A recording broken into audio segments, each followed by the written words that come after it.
સમાચાર પત્રોના માધ્યમથી જાણવા મળ્યું કે હરિયાણાની અંદર ભાજપની સરકાર જો બીજી વખત સત્તામાં આવશે તો ત્યાંના ખેડૂતોનું દેવું માફ કરશે. MSP મુજબ દરેક ખેડૂતની જણસનું ખરીદી કરવામાં આવશે. ખરેખર જ્યારે આ સમાચાર સાંભળ્યા તો એક ખેડૂતના દીકરા તરીકે ખુશી થાય. પરંતુ ભાજપ સરકારને ગુજરાતના ખેડૂત તરીકે અમુક સવાલો પૂછવા માંગુ છું કે ખરેખર ગુજરાતમાં MSP મુજબ ભાવ ન મળવાથી ખેડૂત દિવસે ને દિવસે દેવાદાર બનતો જાય છે. ગુજરાતના ખેડૂતો દર વર્ષે 1000 થી વધારે ખેડૂતો આત્મહત્યા કરે છે, જેને આત્મહત્યાને અકસ્માતમાં ષડયંત્રપૂર્વક ખપાવવામાં આવે છે. વિશિયા માર્કેટિંગ યાર્ડમાં પૂરતા ભાવ ન મળવાથી 18 વર્ષનો ખેડૂતનો દીકરો અગ્નિ સ્નાન કરે છે. વારંવાર ખેડૂતો રજૂઆત કરી ચૂક્યા છે કે દિવસે દિવસે ગુજરાતના ખેડૂતનું દેવું વધતું જાય છે. આજે 1 લાખ કરોડ કરતા વધારે દેવું ગુજરાતના ખેડૂતો પર ચડી ગયું છે. તો ગુજરાતના ખેડૂતોનું દેવું સરકારને કેમ દેખાતું નથી? પોતાની સત્તા ટકાવવા માટે રાજસ્થાનમાં 450 રૂપિયાએ ફરી વખત જાહેરાત કરવામાં આવી કે જો ભાજપ સરકાર આવશે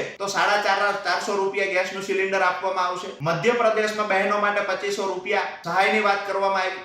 મહારાષ્ટ્રની અંદર બેરોજગારી ભથ્થું યુવાનોને આપવાની વાત આવી. અને આગળ હવે વાત કરીએ તો ગઈકાલે જાણવા મળ્યું કે હરિયાણાની અંદર જો ભાજપની સરકાર ફરી વખત આવશે તો ત્યાંના ખેડૂતોનું દેવું માફ થશે. MSP મુજબ દરેક જણસની ખરીદી કરવામાં આવશે. તો ગુજરાતમાં ચૂંટાયેલા તમામ ભાજપના ધારાસભ્યોને અને સાંસદ સભ્યોને અમે ખેડૂતના દીકરા તરીકે સવાલ પૂછીએ છીએ કે તમારી અંદર ખેડૂતો માટે સહેજ પણ સંવેદના બચી હોય તો તમે રજૂઆત કરો. એક પણ પત્ર કોઈ ધારાસભ્ય લખી શક્યો નથી ગુજરાતમાં ખેડૂતનું દેવું માફ થવું જોઈએ. બીજી જગ્યાએ બહેનોને લાભ આપવામાં આવે છે, સહાયો આપવામાં આવે છે, યુવાનોને બેરોજગારી ભથ્થાની વાત કરવામાં આવે છે.